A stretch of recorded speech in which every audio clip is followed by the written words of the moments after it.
Yeremia 17 ayat 7, diberkatilah orang yang mengandalkan Tuhan dan yang menaruh harapannya kepada Tuhan. Shalom warga kerajaan, selamat datang di GBI Rock Surabaya. Tanpa terasa kita sudah berada di minggu terakhir bulan Februari.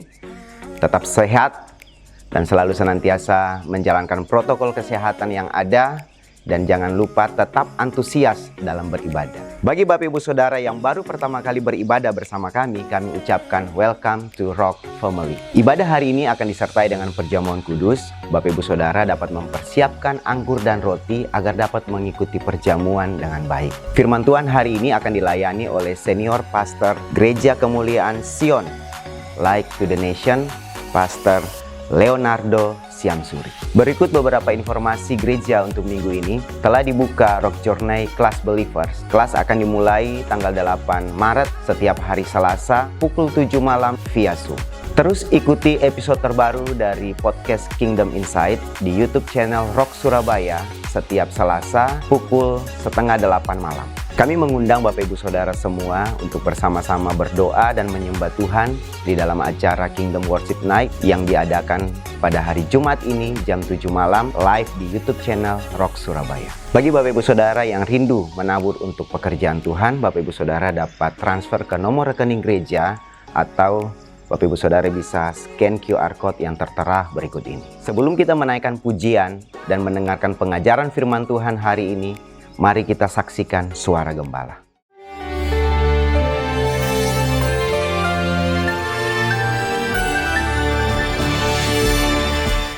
Shalom warga kerajaan. Bulan ini temanya Surrender to the King. Salah satu cara untuk menyentuh hati sang raja adalah menyerah sepenuhnya. I surrender all. I'm yours and all that I have is yours. Itu baru betul saudaraku. Sebab Tuhan itu Kyrios adalah owner, pemilik kita.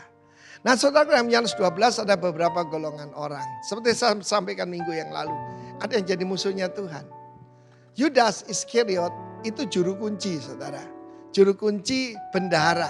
Ya, bendahara daripada keuangan, daripada kelompok pelayanan Tuhan Yesus. Dia dimasuki roh jahat, dimasuki setan. Jadi musuhnya Tuhan. Ya, dari malaikat bisa jadi setan karena apa? Pride. Di mana malaikat jadi setan? Ketika kita tidak lagi menyembah Tuhan. Ada golongan kedua yaitu murid-murid Yesus. Murid-murid Yesus cuma menganggap Yesus sebagai guru. Ketika dia menyampaikan bahwa dia akan dibunuh dan sebelumnya disiksa, dia akan mengalami dilecehkan. Mereka malah bertengkar siapa yang paling besar di antara mereka. Bayangkan saudaraku. Jadi banyak orang cuma menganggap Yesus sebagai penasehat. Penasehat keuangan, penasehat dalam perkawinan. Ada juga orang yang cuma aji mumpung. Seperti Lazarus. Sudah dibangkitkan dari kematian dan dicatat dia cuma duduk makan bersama mereka. Menikmati berkat Tuhan. Gak salah. Tetapi belum surrender. Ada yang lebih baik. Yang sudah melayani Tuhan. Yaitu Marta. Dia melayani Yesus sebagai seorang sahabat. Yesus adalah sahabatnya. Hopengnya. Teman baiknya. Tapi ada satu lagi yang menyembah Yesus. Yaitu Maria. Dalam Yohanes pasal 11, satu ayat sebelumnya. Kenapa hati Yesus tergerak pergi ke makam daripada kubur daripada Lazarus. Ketika Marta berbicara, Marta adalah murid yang baik. Dia percaya Tuhan akan menolong dan membangkitkan pada akhir zaman. Dan Yesus berkata, akulah kebangkitan dan hidup. Tetapi Maria datang dan tersungkur di hadapan Yesus. Bahkan Yesus menangis. Menangis saudaraku, ikut merasakan penderitaan daripada Maria. Saudaraku, Maria dari Betania yang membawa yang terbaik, yaitu minyak narwastu, dan mencurahkannya di kaki Tuhan Yesus, menciuminya dengan dan kemudian dia melakukan Mazmur pasal 2, serve the Lord with fear, dengan trembling, with rejoicing, cium kakinya, tanda tunduk, tanda surrender. Sebelum kita sampai ke sana, kita tidak lebih dari murid Yesus. Dan jangan ada yang jadi musuhnya Yesus. Atau sekedar melayani. Saudaraku, Tuhan panggil kita jadi true worshiper. bukan true worker, true worshiper. Yang menyembah Tuhan di dalam roh dan kebenaran. Kebenaran secara adalah reality. Jadi kalau orang bicara tentang metaverse, bahwa kita akan masuk jadi gereja yang bisa masuk ke sana percuma, saudara. Karena yang penting reality dan spirituality. Maria mengambil bagian itu, di mana dia menyembah Yesus, tanda surrender to the King. Dan kiranya kita semua, ya, bukan cuma jadi murid yang menerima pengajaran yang indah itu, ataupun ya paling sampai kepada Marta, ya, yang tidak punya waktu mendengarkan Yesus, dia cuma punya waktu untuk menyenangkan hati Tuhan. Ada yang lebih penting, kata Yesus, Maria telah mengambil bagian yang terbaik yang tidak akan diambil daripadanya. Kiranya itu menjadi kehidupan saudara saya. Surrender to the King. Haleluya. Amin. Demikian suara gembala minggu ini, kiranya bisa menjadi berkat bagi kita semua. Mari kita berdoa. Bapa dalam kerajaan surga, terima kasih buat kesempatan hari ini. Kami boleh berkumpul bersama dengan keluarga kami dimanapun kami berada. Dan kami akan beribadah, memuji Tuhan, mendengarkan kebenaran firman-Mu, mengambil bagian dalam perjamuan kudus. Dan biarlah ibadah dari awal sampai selesai, kami persembahkan semuanya untuk kemuliaan nama Tuhan. Di dalam nama Tuhan Yesus, kami berdoa kepada Bapa di sorga. Amin. Selamat beribadah.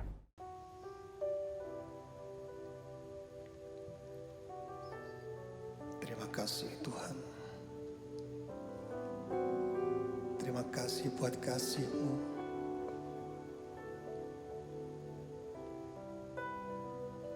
Terima kasih buat cinta-Mu.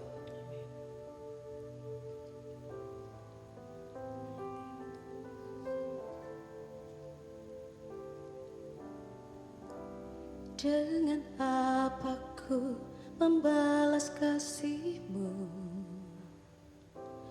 yang ku terima dari-Mu? Dengan apa ku membalas cinta-Mu? Oh Yesusku, ku mau selalu bersyukur.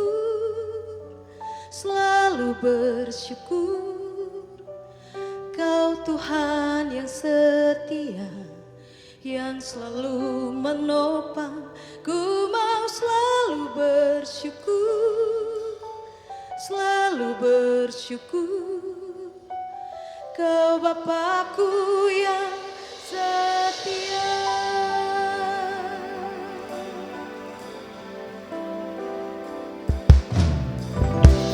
Dengan apa ku membalas kasih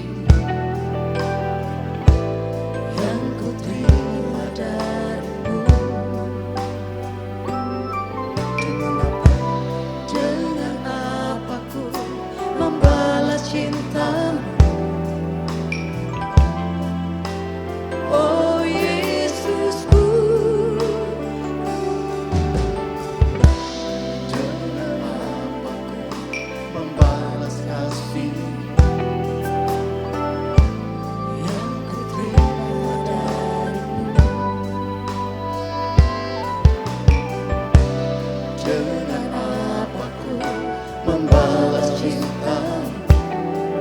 Oh Yesusku, Oh Yesusku, ku mau selalu bersyukur,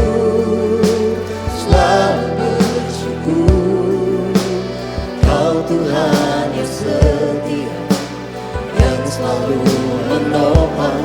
Ku mau selalu bersyukur,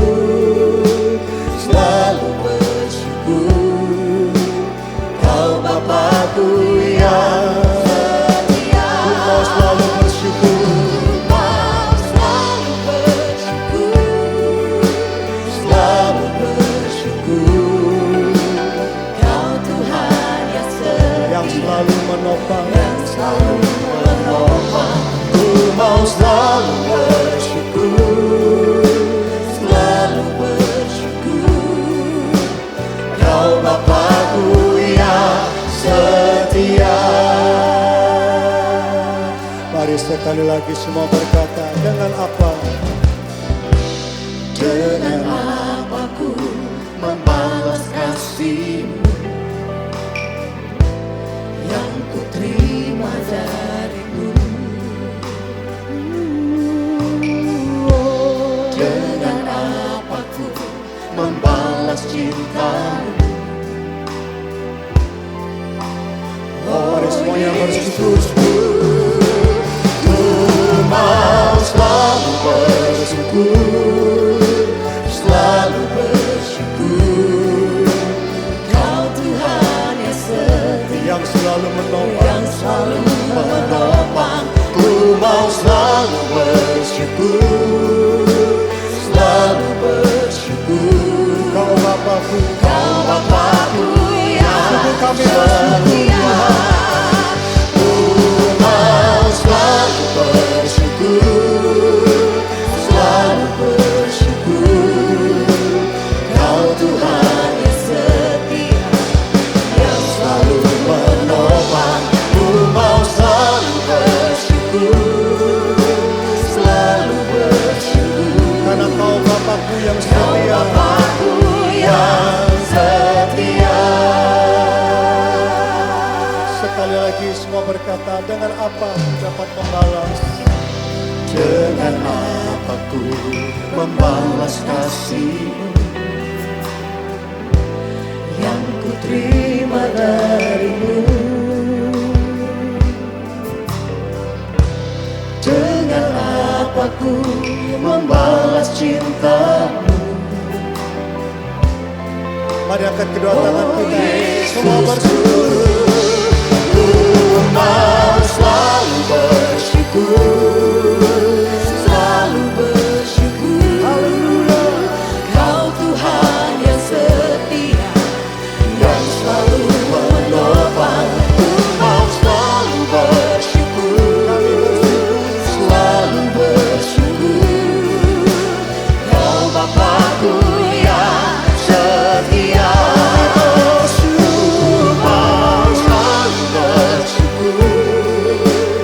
Selalu bersyukur,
Mari datang dengan sukacita di hadapan Tuhan. Kita bawa setiap hati kita bersyukur, mengucap syukur. Come on. Ini ucapan syukur kami di hadapan-Mu Tuhan. Kasih yang begitu besar, lebih kuat dari dosa. Kasih yang menembuhkanku, selamatkan dan pulihkanku. Ku naikkan syukurku, ku tak akan berhenti memuji, meninggikan nama-Mu selalu, menari, memuliakan-Mu. Dibebaskan, dibangkitkan, hidup yang Kau beri, dan kini hanya untuk-Mu. Amin. Sama-sama kita perkatakan, kasih yang begitu besar, lebih kuat dari dosa. Kasih yang menembuhkanku, selamatkan dan pulihkanku. Ku naikkan syukur, ku naikkan syukurku, ku tak akan berhenti memuji, meninggikan nama-Mu selalu, menari, memuliakan-Mu. Dibebaskan, dibangkitkan, hidup yang Kau beri, dan kini hanya untuk-Mu. Amin. Terima kasih Tuhan.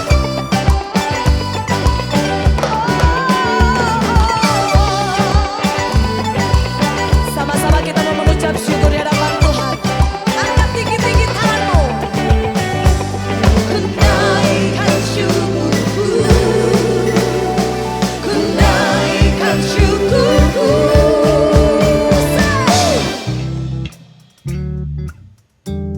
Haleluya.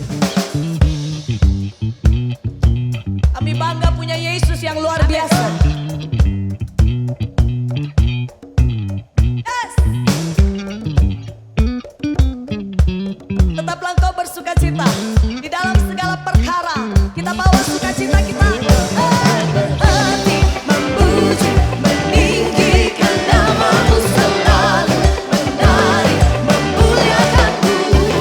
Dibebaskan, dibangkitkan, hidup yang Kau beri, dan kini ku tak akan berhenti memuji, meninggikan nama-Mu selalu, menari, memuliakan-Mu. Dibebaskan, dibangkitkan, hidup yang Kau beri, dan kini hanya untuk-Ku. Takkan berhenti meninggikan nama-Mu. Amin. Dibebaskan, dibangkitkan, hidup yang Kau beri, dan kini hanya untuk-Ku. Hidup yang Kau beri, dan kini hanya untuk-Mu. Sorak kemuliaan hanya bagi Tuhan Yesus. Amin. Haleluya. Mari yang percaya, mari tepuk tangan sama-sama dan bersuka cita. Amin. Sebab Tuhan kita luar biasa. Haleluya. Here we go.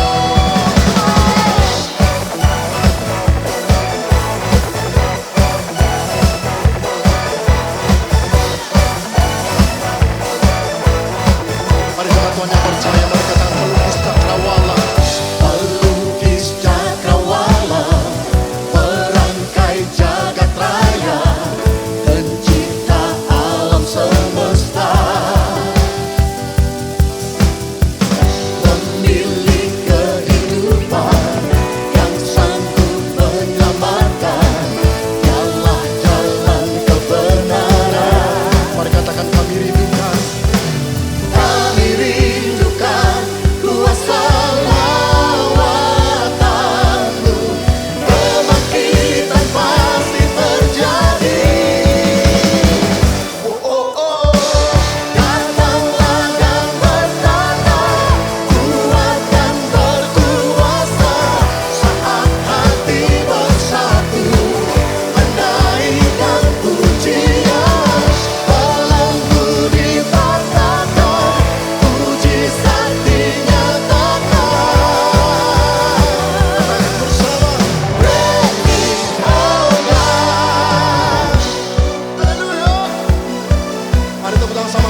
bersama kami rindukan. Come on.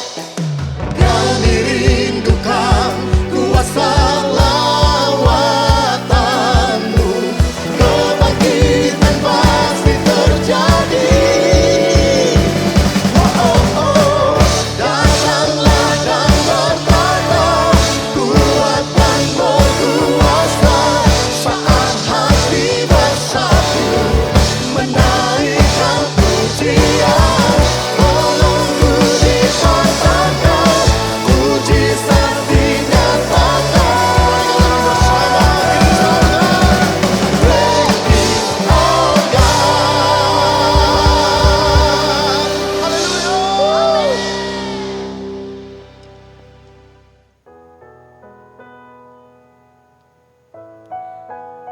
Kami percaya kami ada karena kebaikan Tuhan. Kami percaya kami ada karena kemurahan dan kasih Tuhan atas setiap kami. Biarlah setiap kami Tuhan lebih mengerti bahwa anugerah Tuhan besar atas hidup kami. Thanks Lord. Terima kasih Tuhan.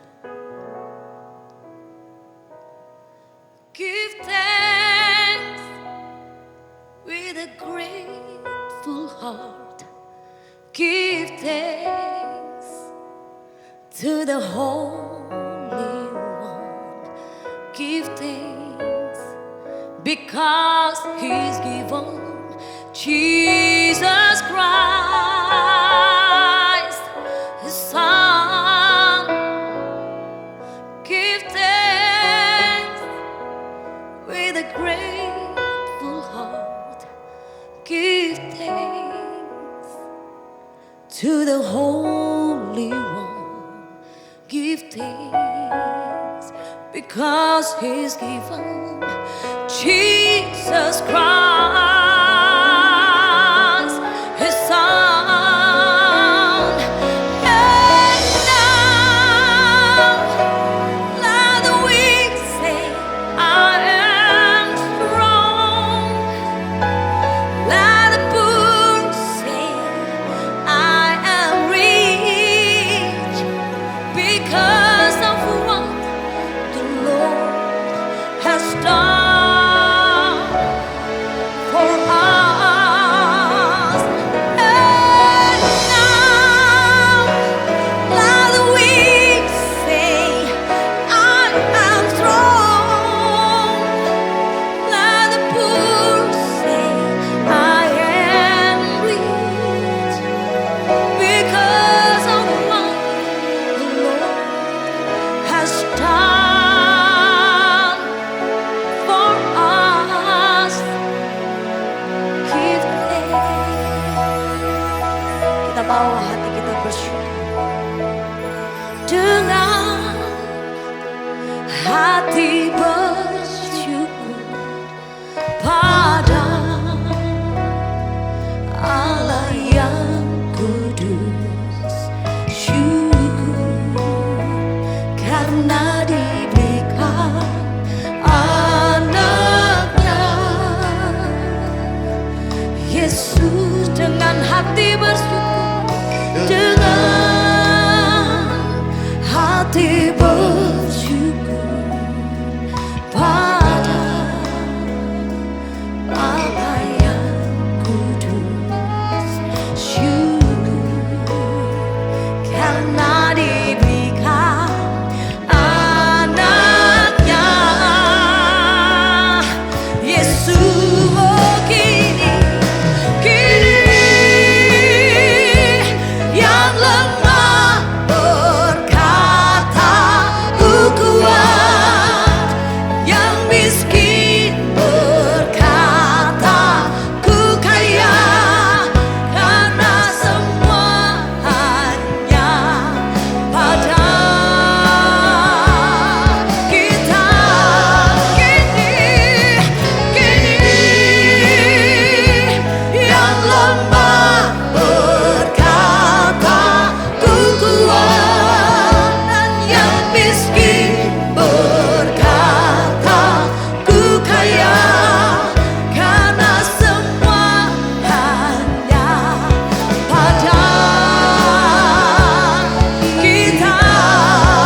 Kami mengucap syukur atas kebaikan-Mu Tuhan, kami bersyukur.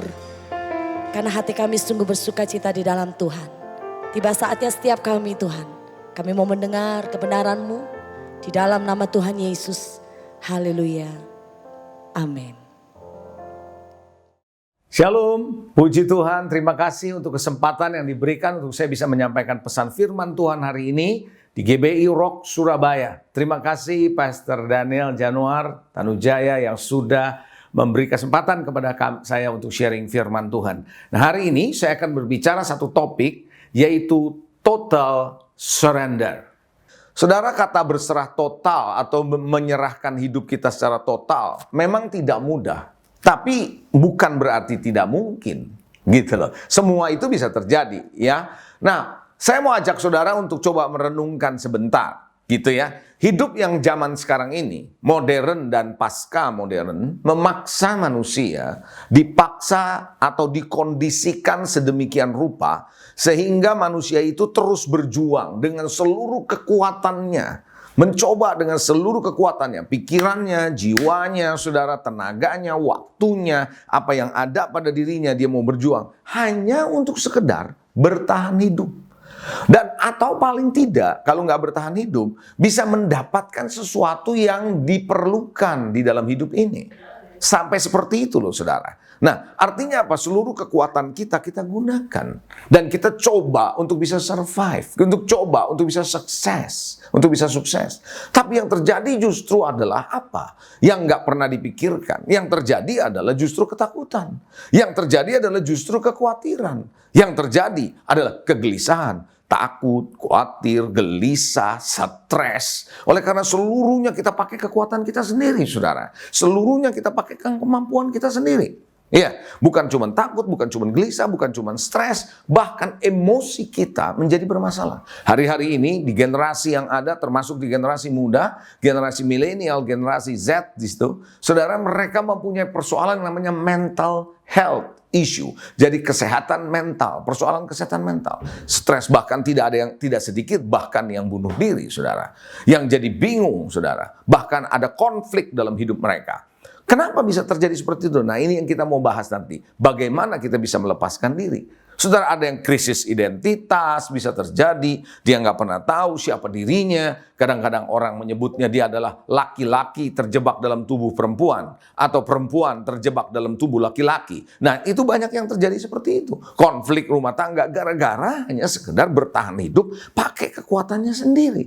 Padahal orang-orang ini bukan orang yang nggak percaya Tuhan loh. Mereka percaya, termasuk orang Kristen ada di dalamnya, saudara. Nah, oleh karena itu, saya mau ajak saudara, makin kita coba pakai kekuatan kita sendiri, tanpa kita sadari justru penyakit datang. Ya, tidak sedikit. Bahkan nggak bisa tidur, bahkan sini sakit, situ sakit, dan sebagainya. Belum lagi sosial media yang begitu kuat, saudara, yang sekarang ini membombardir kita tanpa kita sadari. Dan membuat banyak orang Kristen justru menjauh dari Tuhan tanpa disadari. Karena kita mulai membandingkan diri kita dengan teman kita di sosial media. Dia punya ini, kita mau punya ini, dia bisa begini, kita mau seperti ini. Dan akhirnya saudara, kita coba, kita push dengan kekuatan kita. Nah, itu yang tadi saya bilang terjadi. Takut, gelisah, stres, emosi jadi nggak bener. Bahkan penyakit dan seterusnya. Keluarga jadi ribut. Bukankah itu yang terjadi? Tentu kita tidak mau hidup seperti itu, saudara. Karena itu ada satu ayat firman Tuhan, ayo kita buka firman Tuhan, Yeremia 2 ayat 13. Firman Tuhan bilang begini, sebab 2 kali umatku berbuat jahat, 2 kali. Berbuat jahat. Yang pertama adalah mereka meninggalkan aku, sumber air yang hidup. Jadi mereka meninggalkan Tuhan, pakai kekuatannya sendiri, pakai caranya sendiri, pakai hikmat dunia.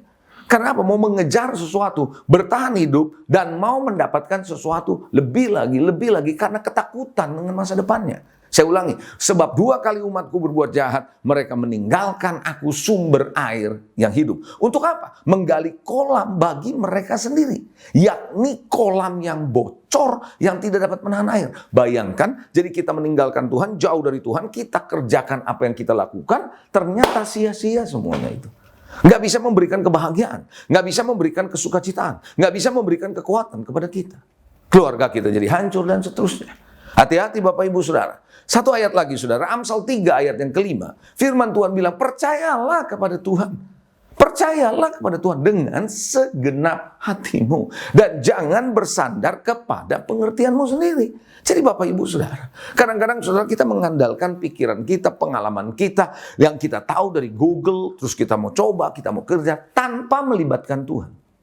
Nah, di sini yang terjadi saudara, bagaimana kita bisa total surrender. Nah, hari ini kita mesti belajar saudara, berserah total. Kita harus bisa berserah total kepada siapa? Kepada Tuhan Yesus Kristus. Karena dia adalah pencipta langit dan bumi, alam semesta, termasuk manusia.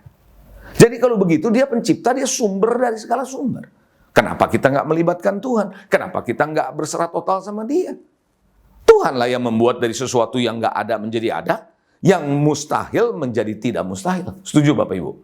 Yes. Itu sebabnya kenapa Anda perlu belajar satu hal ini. Yuk kita lihat satu ayat firman Tuhan dalam Ulangan 8 ayat 17 dan 18. Apa kata firman Tuhan? Maka janganlah kau katakan dalam hatimu, kekuasaanku dan kekuatan tanganku lah yang membuat aku memperoleh kekayaan ini. Jangan pernah bilang, aku bisa begini karena tanganku. Aku bisa ini, bisa dapat ini karena kemampuanku. No. Tapi ayat 18 ayat bilang begini, tetapi haruslah engkau ingat kepada Tuhan Allahmu. Ingat, coba bilang sama saya, ingat. Kita harus ingat siapa yang bisa bikin kita begini? Tuhan. Sebab dialah yang memberikan kepada saudara dan saya, kepadamu kekuatan. Untuk apa? Memperoleh kekayaan. Coba katakan sama saya, kekuatan. Yes, there is the power to get wealth. Jadi kita perlu kekuatan yang dari Tuhan untuk memperoleh kekayaan. Dengan maksud meneguhkan perjanjian yang diikrarkannya dengan sumpah kepada nenek moyangmu seperti sekarang ini. Jadi Tuhan sebenarnya saudara sudah memberikan kepada kita kekuatan. Tapi kita tidak pernah menyadari itu. Sadarkah saudara kalau Ishak suatu hari Anda nanti bisa baca ya. Di dalam Kejadian 26 Anda bisa baca. Bagaimana Ishak menggali sumur. Ketika dia menggali sumur berbuah-buah. Tapi sumur itu diambil oleh orang-orang yang ada di sekitar situ. Lalu dia nggak masalah, dia gali lagi sumur berbuah-buah. Dan seterusnya. Kenapa bisa? Karena dia punya power to get wealth. Di tengah kekeringan. Di tengah kelaparan waktu itu. Di dalam Kejadian 26. Jadi Bapak Ibu Saudara saya percaya di tengah-tengah situasi Anda seperti apapun, percayalah bahwa Tuhan memberikan saudara dan saya kekuatan untuk memperoleh kekayaan. Yang setuju katakan amin. Haleluya. Makanya berserah total. Coba katakan sama saya, berserah total, penyerahan total. Total surrender. Haleluya. Mari kita melihat saudara, Amsal 10 ayat 22 firman Tuhan bilang apa? Berkat Tuhanlah yang menjadikan kaya. Susah payah tidak akan menambahinya. Nah gini saudara, dalam terjemahan bahasa Indonesia ayat ini berbeda kalau kita melihat bahasa Inggrisnya. Kalau bahasa Indonesianya kan begitu, berkat Tuhanlah yang menjadikan kaya, susah payah tidak menambahinya. Waktu saya pernah baca ayat ini dalam bahasa Indonesia, saya bilang, kok begini ya? Karena ternyata orang-orang di dunia sana dengan susah payah kekayaannya nambah kok. Betul nggak? Iya kan? Nah, tapi ayat ini sebenarnya kalau kita terjemahkan dalam bahasa Indonesia dari bahasa Inggris kira-kira bunyinya begini. Berkat Tuhanlah yang menjadikan kaya. Dan Tuhan tidak menambahinya dengan kesusahan. The blessing of the Lord that make us rich. And He adds no sorrow with it. Kira-kira begitu. Jadi kalau kita diberkati oleh Tuhan, nggak ada susahnya. Kita enjoy, ada sukacita, ada kebahagiaan, ada kesehatan. Kita menikmati. Kita punya kuasa untuk menikmati. Halo, amin saudara. Jadi belajar untuk surrender. I surrender all. Aku menyerahkan semuanya kepada tangan-Mu Tuhan. Karena Engkau pencipta hidupku, yang menentukan masa depan hidupku, yang memberikan hidup ini kepadaku. Jangan ikut-ikutan dengan dunia ini yang terus dipacu, saudara. Seperti seekor keledai yang ditaruh di atas kepalanya kayu, terus di depannya ada wortel. Dia lari, dia kejar, tapi nggak dapat. Pernah tahu kan? Gambar itu saudara. Tanpa disadari kita manusia dibuat seperti itu. Dengan sosial media yang sekarang mau dan mau Anda bisa melihat ke seluruh dunia. Dimanapun yang ada. Mungkin nanti luar angkasa juga kita bisa lihat saudara. Jadi apa yang terjadi dengan teman kita di sana yang udah pindah dari satu kota ke kota lain, dari satu negara ke negara lain. Kita bisa tahu, oh dia udah jadi begini loh. Padahal dulu dia di sekolah orangnya biasa-biasa. Dia punya ini, dia punya itu. Dan itu jadi bayangan kita. Dan kita mau mengejar itu. Dan kita meninggalkan Tuhan, hati-hati sumber air hidup itu. Be careful, saudara. Halo, amin saudara. Nah, sekarang what is total surrender? Apa artinya yang namanya penyerahan total? Apa artinya yang namanya berserah total? Apa sih sebenarnya berserah total? Nah, saya mau ajak saudara untuk belajar beberapa hal. Siap? Yang pertama, orang yang berserah total atau penyerahan total adalah orang yang percaya dan berharap kepada pribadi Tuhan. Kalau orang namanya mau berserah total harus percaya penuh, nggak percaya-percayaan, nggak asal-asalan gitu loh. Percaya penuh dan berharap kepada pribadi Tuhan. Saudara, ada suatu cerita, ya, ada suatu cerita. Saya cerita dulu di Alkitab, saudara. Ceritanya begini. Ada seorang bapak punya anak. Anaknya ini suka dirasuk setan. Nah, kalau dia dirasuk setan, sesekali saudara, itu dia digoncang-goncang, mulutnya berbusa. Lalu saudara, kenapa? Karena setan mau bunuh dia. Begitu loh saudara. Lalu dia udah suruh ke murid Tuhan, gak bisa sembuh juga. Sampai akhirnya ketemu Tuhan. Dan dia bilang begini kepada Tuhan. Kira-kira nih ya, saya ringkaskan aja. Si bapak ini bilang begini sama Tuhan Yesus. Dia bilang, Tuhan, kalau engkau bisa, tolong sembuhkan anakku ini. Tuhan Yesus langsung berkata, apa kamu bilang kalau aku bisa? Saudara tahu kalau dibilang kalau engkau bisa berarti si bapak ini agak ragu. Nggak 100% percaya dong. Kalau 100% percaya pasti ngomongnya begini, Tuhan tolong sembuhkan anakku. Dia nggak bilang begitu, kalau bisa. Berarti ada kemungkinan tidak bisa kan? Nah, saudara, Yesus bilang, apa kamu bilang kalau aku bisa? Tidak ada yang mustahil bagi orang yang percaya. Lalu si ayah itu sadari bahwa ternyata salah juga nih. Maka dia jawab, aku percaya. Waktu dia ngomong aku percaya, udah bagus. Tapi ada kalimat selanjutnya, tolonglah aku yang tidak percaya ini. Jadi di satu sisi mulutnya bilang aku percaya, tapi hatinya tidak percaya. Berapa banyak orang Kristen bilang saya berserah sama Tuhan, dia saya percaya, tapi hatinya nggak percaya. Nah saudara, harus percaya dan berharap kepada Tuhan, berserah total. Karena saudara, berharap dan percaya itu adalah satu kesatuan. Karena Alkitab bilang iman adalah dasar dari segala sesuatu yang kita harapkan. Kata bahasa Indonesia dasar. Bahasa Inggris adalah faith is a substance of things hoped for. Jadi iman adalah substansi, materi dari apa yang kita harapkan. Ini yang menjadikan apa yang menjadi harapan kita menjadi kenyataan, saudara. Faith, iman. Kalau Anda mau berserah total, Anda perlu berjalan dalam iman dan berharap. Jangan dua hati, jangan bimbang. Kita lihat cerita Abraham dalam Roma pasal 4. Mari kita lihat Roma 4 ayat 18 sampai 22 apa katanya. Firman Tuhan bilang sebab sekalipun tidak ada dasar. Sekalipun tidak ada dasar untuk berharap. Nggak ada dasar si Abraham ini. Namun Abraham berharap juga dan percaya bahwa ia akan menjadi bapa bagi banyak bangsa. Menurut yang telah difirmankan, demikian banyaknya nanti keturunanmu. Lalu dia berkata, imannya, lalu dilanjutkan ayat 19, imannya tidak menjadi lemah walaupun ia tahu bahwa tubuhnya sudah sangat lemah. Dia tahu fisiknya sudah sangat lemah. Jadi bukan berarti dia mengabaikan kondisi situasinya, dia tahu fisiknya sudah sangat lemah. Karena usianya telah kira-kira 100 tahun. Dan rahim Sarah telah tertutup, sudah menopause istrinya, nggak mungkin punya anak. Tetapi terhadap janji Allah, ia tidak bimbang karena ketidakpercayaan. Malah ia diperkuat.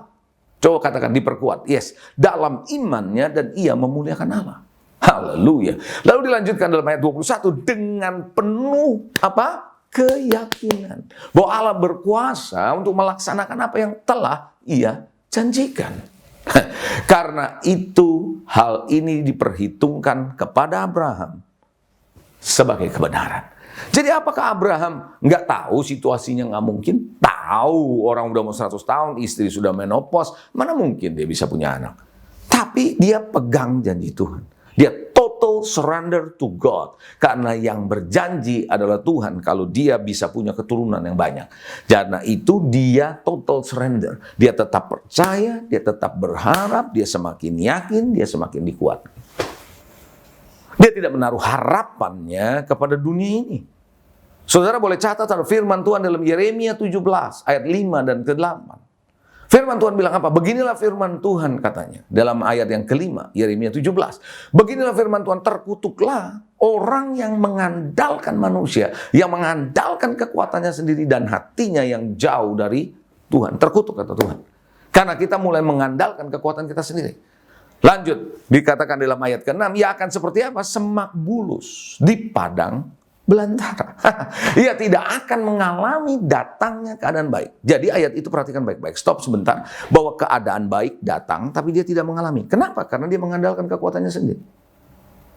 Ia akan tinggal di tanah angus, di padang gurun, di negeri asin yang tidak berpenduduk. Orang seperti ini adalah orang yang terkutuk kata Tuhan. Tapi dalam ayat ke-7 dibilang, diberkatilah, blessed is the man. Diberkatilah orang yang mengandalkan Tuhan, yang menaruh harapannya pada Tuhan.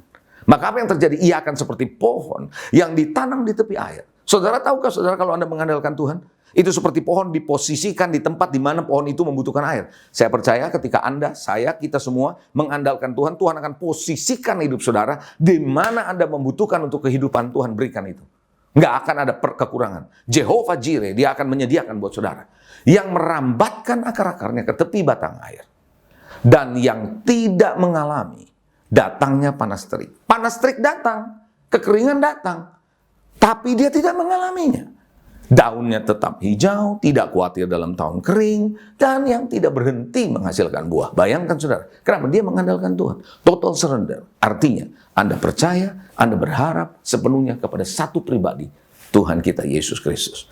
Yang setuju, katakan amin. Anda siap untuk bisa menjadi orang yang total surrender? Gak mungkin saudara dan saya bisa mengatakan, saya berserah sama Tuhan deh, saya serahkan total sama Tuhan. Tapi gak percaya. Tapi nggak berharap terus pakai kekuatan sendiri, terus pakai cara sendiri. Ya nggak bisa lah. Kita nggak berserah itu. Kita masih punya reserve buat diri kita sendiri. Kita masih mengerjakan bagian kita sendiri dengan cara kita. Itu yang pertama. Apa arti total surrender? Itu yang pertama. Percaya, berharap kepada pribadi Tuhan. Oke? Yang kedua, Anda harus punya mental anak. Saudara, orang Kristen ini ada dua. Ada dua kemungkinannya mentalnya. Yang pertama adalah orang Kristen punya mental anak. Itu apa? Nanti saya jelaskan. Dan yang kedua adalah mental yatim piatu. Ya. Nah, apa itu mental yatim piatu? Itu yang saya perlu jelaskan kepada saudara. Tapi sebelumnya kita baca dulu firman Tuhan dalam Matius pasal 6 ayat 31 dan sampai dengan 34 ya. Firman Tuhan bilang begitu, sebab itu janganlah kamu khawatir. Coba katakan sama saya, jangan khawatir. Ya, jangan khawatir dan berkata begini, apa yang akan kamu makan, apa yang akan kami makan, apa yang akan kami minum, apa yang akan kami pakai. Coba bilang makan, minum, pakai. Nah, makan, minum, pakai adalah kebutuhan hari ini, ya kan? Kebutuhan sehari-hari kita yang kita perlukan. Dan Tuhan bilang, jangan kamu khawatir. Coba katakan sekali lagi, jangan khawatir. Oke, ayat ke-32. Firman Tuhan ayat 32 berkata begini, semua itu, makan, minum, pakai tadi, dicari bangsa-bangsa yang tidak mengenal Allah. Akan tetapi Bapakmu yang di surga tahu. Coba katakan, Bapa di surga tahu. Sekali lagi, Bapa di surga tahu. Yes. Bahwa kamu memerlukan semuanya itu. Di ayat berikutnya dikatakan di dalam ayat yang ke-33, tetapi carilah dahulu kerajaan Allah dan kebenarannya, maka semuanya akan ditambahkan kepadamu. Itu ayat yang terkenal. Lalu ayat 34, sebab itu diulang lagi, jangan kamu khawatir akan hari besok. Nah, kalau ini bicara soal besok, masa depan, jangan khawatir. Kalau tadi yang sehari-hari, hari ini, ya kan? Karena hari besok punya kesusahannya sendiri. Kesusahan sehari cukuplah untuk sehari. Jadi besok ada apa? Kesusahan, saudara. Nah, Bapak Ibu Saudara, ayat tadi, Bapakmu di surga tahu, itu penting. Berarti kita harus menjadi seorang Kristen yang tahu kita ini mentalnya anak, posisinya anak, bukan yatim. Nah, saya mau jelaskan sedikit, saudara, di sini ya. Orang yang punya mental yatim, karena dia nggak punya orang tua, dia nggak pernah tahu hidup dia ke depan bagaimana. Apakah dia bisa makan? Apakah dia cukup makan? Pakaiannya gimana? Karena nggak ada orang tua yang menyediakan buat dia. Nangkep saudara? Dan apa yang dia lakukan? Dia harus fight for the life. Dia harus bergumul, berjuang untuk hidupnya. Karena dia nggak tahu apa yang terjadi besok. Bahkan masa depan apalagi. Bisa makan atau enggak. Oleh karena itu dengan segala macam cara. Mungkin bisa mencuri. Mungkin bisa membohongi orang. Dan sebagainya demi survival. Demi dia bisa bertahan hidup. Nah, tanpa disadari mental itu ada sama orang Kristen. Yaitu apa kalau mental orang Kristen yang yatim? Ya begitu sama. Dia bergumul, berjuang, pakai kekuatan sendiri. Nggak pernah tahu apa yang dia mau lakukan ke depan nanti gimana. Ketakutan, khawatir, cemas, dan seterusnya. Itu yatim. Tapi beda kalau kita menjadi orang Kristen yang punya mental anak. Karena anak ada orang tua. Jadi seorang anak nggak pernah bingung mau makan apa besok. Mau makan apa hari depan. Dia juga nggak khawatir tentang sekolahnya, dia nggak khawatir tentang masa depannya, karena orang tuanya justru yang mengkhawatirkannya, betul nggak? Orang tuanya yang menyediakan, orang tuanya yang pusing, begitu kan saudara? Orang tua manusia seperti itu secara manusia. Nah, Bapa di surga tahu apa yang menjadi kebutuhanmu. Sekarang 5 tahun yang akan datang, 10 tahun yang akan datang, tahu kan? Nah, seorang anak hanya apa? Menjalankan tugasnya sebagai seorang anak, dia bisa main, dia bisa belajar, dan dia percaya penuh, berserah total untuk hidupnya kepada ayahnya, kepada ibunya, orang tua. Ini yang namanya mempercayakan hidup. Kalau tadi poin pertama adalah percaya dan berharap kepada Tuhan, kita percaya, maka mental anak bukan cuma percaya, tapi mempercayakan hidup kita ke depan, bahwa Tuhan sudah memberi yang terbaik. Seperti anak mempercayakan hidupnya kepada ayah ibunya. Dia tahu betul apa yang bakal terjadi di depan. Dia nggak usah khawatir. Seperti saya dengan anak-anak saya. Saya masih ada anak yang ketiga, masih kuliah, saudara. Nah, saudara, apa yang terjadi? Anak saya nggak pernah mikirin bagaimana dia membayar uang kuliah dan sebagainya. Saya yang harus menyediakan. Saudara paham maksud saya? Kalau Anda jadi orang tua, Anda ngerti apa yang saya maksud. Kalau Anda jadi anak di rumah, Anda tahu apa yang saya maksud. Nah, demikian jadilah orang Kristen bermental anak, bukan bermental yatim. Nah, orang yang punya mental anak adalah orang yang surrender total kepada Tuhan. Jadi, yang namanya penyerahan total atau berserah total kepada Tuhan yang kedua adalah bermental anak, punya mental anak. Yang berkata Ebenezer, sampai di sini Tuhan memelihara, maka ke depan pun Tuhan memelihara. Ingat, Tuhan itu adalah Immanuel, Allah yang menyertai kita seterusnya, senantiasa menyertai kita. Katakan amin. Yang ketiga, mari kita melihat yang ketiga. Apa artinya kalau kita total surrender, berserah penuh kepada Tuhan? Yang ketiga, berjalan dalam ketaatan. Yang pertama, percaya dan berharap kepada pribadi Tuhan. Yang kedua, punya mental anak. Dan yang ketiga, berjalan dalam ketaatan. Nggak mungkin orang namanya berserah total, tapi memberontak, tidak mau taat. Saudara, taat itu cuma 4 huruf sebenarnya. 2 huruf. T-A-A-T. T-A-A-T. Jadi 2 huruf yang diulang. T diulang 2 kali, A diulang 2 kali. Betul nggak saudara? Taat, saudara. Nuh belum tahu apa yang bakal terjadi di depan. Nggak hujan, nggak ada apa-apa. Tuhan bilang, bikin bahtera. Nah, saudara, secara logika nggak masuk di akal. Hujan, nggak mendung, nggak disuruh bikin bahtera gede gitu buat apa? Dan Tuhan bilang akan ada hujan. Dan dia taat saja. Orang yang surrender, total surrender sama Tuhan, dia mungkin nggak masuk di akal perintah Tuhan, nggak masuk di akal janji Tuhan. Tapi dia tetap percaya, dia tetap berharap, dan dia taat penuh. Abraham, sama saudara. Abraham juga begitu saudara. Mari kita melihat satu ayat firman Tuhan tentang Abraham, Ibrani 11 ayat yang ke-8. Apa kata firman Tuhan? Firman Tuhan bilang begini, karena iman. Karena apa? Karena iman. Abraham taat. Orang yang beriman itu pasti taat. Nggak ada orang yang beriman nggak taat. Karena iman, Abraham taat. Ketika ia dipanggil untuk berangkat ke negeri yang akan diterimanya, menjadi milik pusakanya. Lalu ia berangkat dengan tidak mengetahui tempat yang ia tujui. Dia nggak tahu mau kemana. Tapi dia taat. Banyak kalau kita ngerti dulu mau melangkah. Nggak bisa. Cara Tuhan bekerja bukan begitu. Melangkah dulu dalam ketaatan, baru kita mengerti.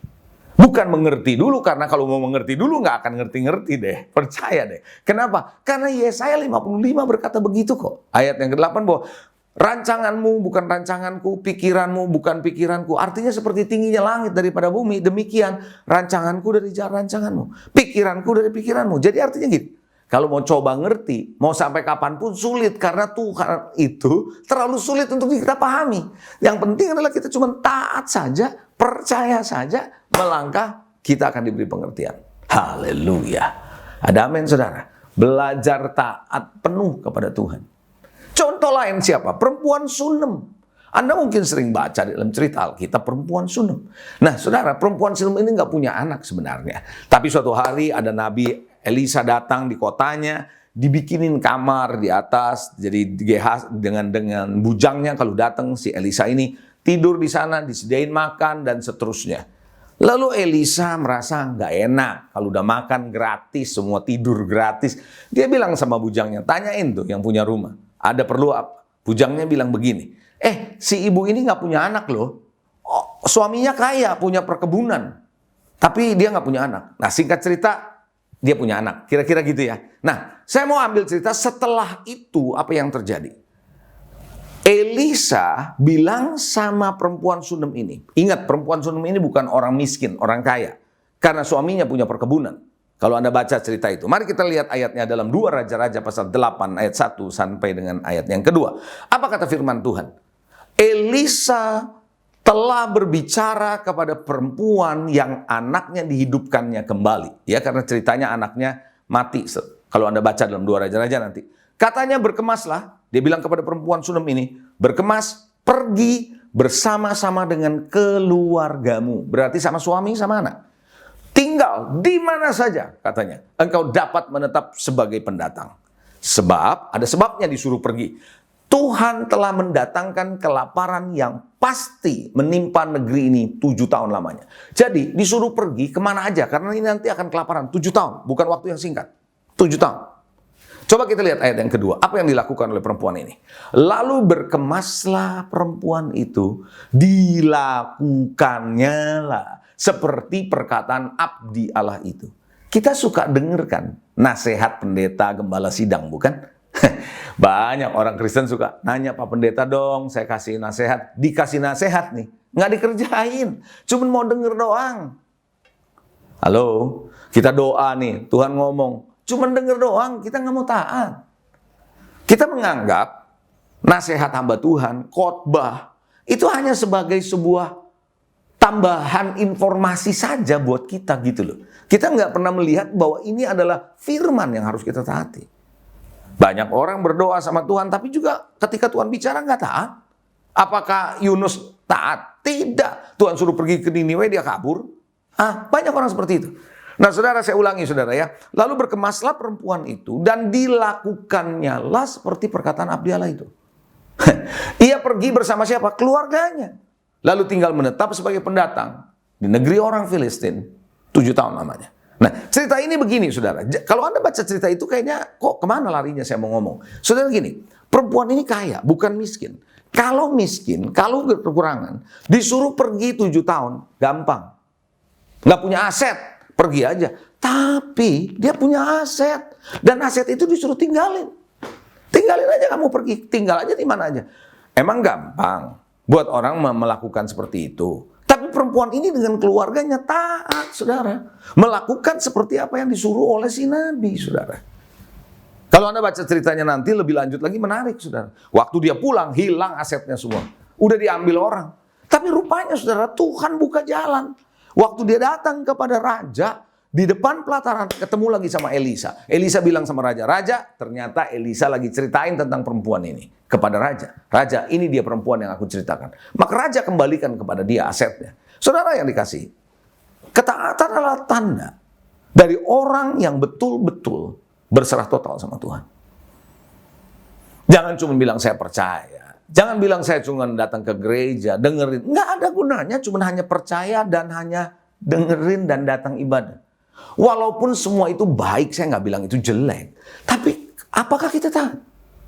Oh, bayangkan saudara, seorang nabi yang namanya Yunus dengar suara Tuhan begitu benar, tepat, tapi nggak taat tuh.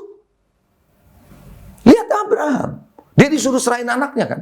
Iya. Kalau Anda baca di Kejadian 22, nanti Anda baca, saudara. Bagaimana, saudara, waktu Abraham dikasih tahu sama Tuhan, serahkan anakmu Ishak jadi korban. Emang Tuhan bilang gini? Kalau Tuhan ngomong begini pasti lebih gampang, saudara. Seandainya Tuhan bilang gini, persembahkan Ishak anakmu, aku akan kasih gantinya. Itu lebih gampang. Enggak dikasih jaminan ada gantinya. Sedangkan tuh anak dapatnya aja susah. Tapi apa yang dilakukan Abraham? Bangun pagi-pagi loh. Dia mau serahkan. Kenapa? Karena dia betul-betul mau taat sama Tuhan.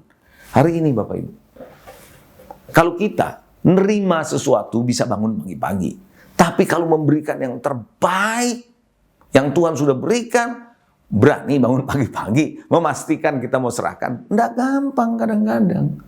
Oleh karena itu saudara yang dikasihi, yuk kita belajar untuk belajar jalan dalam ketaatan. Yang setuju sama saya katakan amin. Yang keempat, yang terakhir saya mau bagikan sama saudara, senantiasa bersyukur dan memuliakan Tuhan. Orang yang totally surrender to God, yang sepenuhnya menyerah total sama Tuhan, pasti hidupnya bersyukur dan memuliakan Tuhan. Reaksi saudara akan menentukan kok, apakah Anda sebenarnya menyerah total atau tidak. Lihat Ayub. Ya, perhatikan Ayub. Anak mati, ternak mati. Dia kena penyakit. Tapi dia bersyukur, dia tetap memuliakan Tuhan. Karena memang dia menyerahkan, dia hidup ini dia tahu milik Tuhan. Di dalam Ayub pasal 1 ayat 20, apa kata firman Tuhan? Maka berdirilah Ayub, mengoyakkan jubahnya, dan dia mencukur kepalanya. Kemudian sujud ia menyembah, tentu menyembah kepada Tuhan. Katanya dia bilang begini, dengan telanjang aku keluar dari kandungan ibuku. Dengan telanjang juga aku akan kembali ke dalamnya. Tuhan yang memberi, Tuhan yang mengambil. Terpujilah nama Tuhan. Bapak Ibu, sadarkah Anda bahwa seorang yang bernama Ayub menderita begitu berat? Tapi saya sering dapatin orang Kristen ngomong begini, pastor nggak tahu sih berapa susahnya saya. Saudara, apakah Anda sudah sesusah Ayub? Anak mati, ternak mati, terus kena penyakit? Enggak kan? Saudara, istri Ayub tidak kena penyakit, Ayub kena penyakit. Walaupun istrinya sama-sama ngalamin anak hilang, ternak hilang, toh, tapi nggak sakit. Jadi siapa yang lebih menderita? Sebenarnya Ayub apa istrinya? Ya Ayub, saudara. Tapi siapa yang komplain? Istri. Jadi gini loh saudara, saya lagi mau kasih tahu satu hal. Bahwa orang tuh mau komplain atau bersyukur atau enggak, bukan dari soal keadaan yang dialami kok. Kalau dia sudah berserah sama Tuhan, kondisinya kayak apapun, dia akan tetap bersyukur dan memuliakan Tuhan.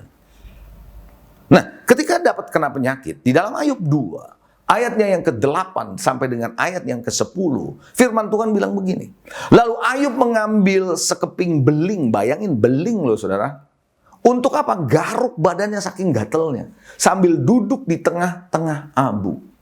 Lalu apa ayat 9 dikatakan? Dalam ayat 9, maka berkatalah istrinya kepadanya. Masih bertekun kamu dalam kesalehanmu? Kutuki itu Allahmu, matilah kau. Waduh, kalau punya istri kayak begini sih luar biasa ya, jahatnya ngomongannya. Tapi Ayub bilang apa? Tetapi jawab Ayub kepadanya begini. Engkau bicara seperti perempuan gila. Bayangin saudara sama istrinya, kamu kayak perempuan gila deh kalau ngomong. Apakah kita cuma mau terima yang baik dari Allah, tapi tidak mau terima yang buruk? Dalam semuanya ini Ayub tidak berbuat dosa dengan bibirnya. Artinya apa? Ayub bersyukur. Artinya apa? Ayub memuliakan Tuhan di tengah kondisi yang paling sulit. Jangan mengeluh, jangan bersungut, jangan ngomel.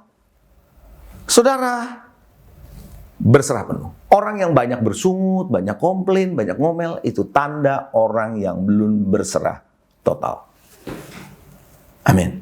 So hari ini ada 4 hal saya mau bagikan sama saudara. Belajar jadi orang yang berserah total.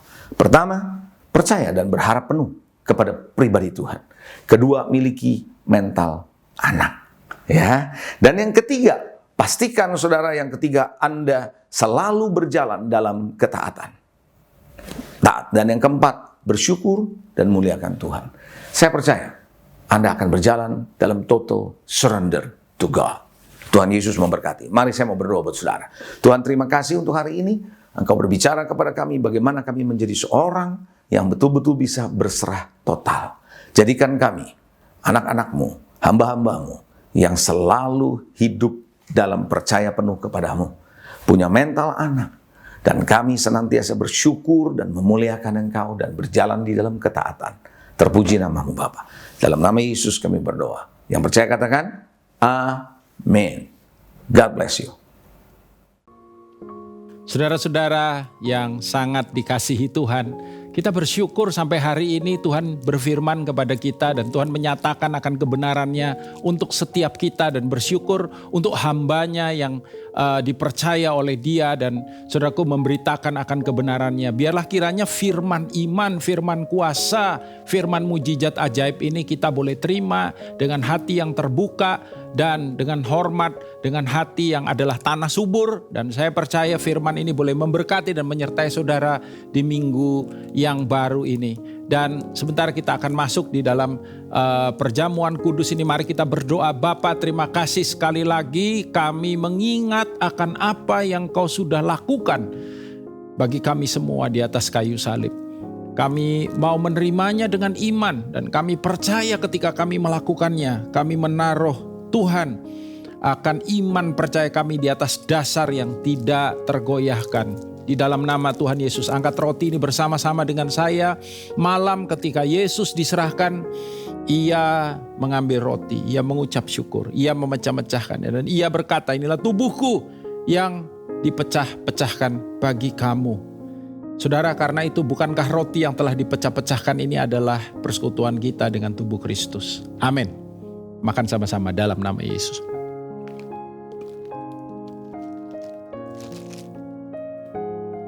Angkat cawan bersama-sama. Demikian juga Ia mengambil cawan yang berisi anggur.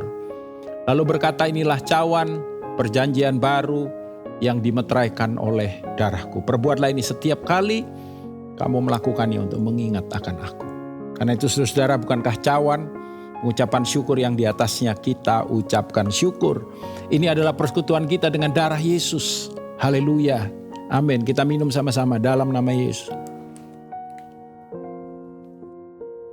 Terima kasih Tuhan Yesus untuk apa yang Kau sudah kerjakan di atas kayu salib. Bapa, kami bersyukur untuk Sang Putra yang mengerjakan dan melakukannya. Hari ini juga kami berdoa untuk anak-anak-Mu yang sedang merayakan ulang tahun selama bulan Februari ini dan juga wedding anniversary. Kami minta joyful, blessed birthday and joyful, blessed wedding anniversary. Anggur yang baru, pernikahan kerajaan, kehidupan yang signifikan boleh terjadi atas Tuhan, anak-anak-Mu, atas umat-Mu, dan setiap pasangan yang ada. Dan biar kiranya angkat kedua tangan saudara, semua berkat terbaik dari Sang Raja boleh turun di dalam kehidupan saudara. Berkat yang membuat apa yang kau kerjakan berhasil. Berkat yang menjaga dan melindungi akan kehidupanmu, bahkan setiap aspek kehidupanmu. Berkat yang membuat engkau signifikan dan berbuah-buah bagi Sang Raja. Dan biar di dalam dan lewat kehidupanmu, namanya senantiasa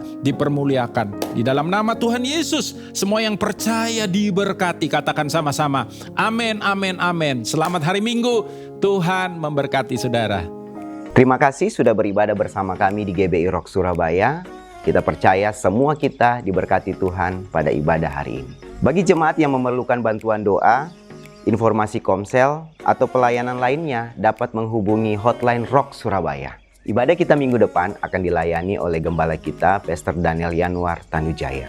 Mari kita juga share link ibadah hari ini agar menjadi berkat bagi lebih banyak orang. Dan jangan lupa untuk follow, like, subscribe sosial media GBI Rock Surabaya. Selamat hari Minggu, Tuhan Yesus memberkati.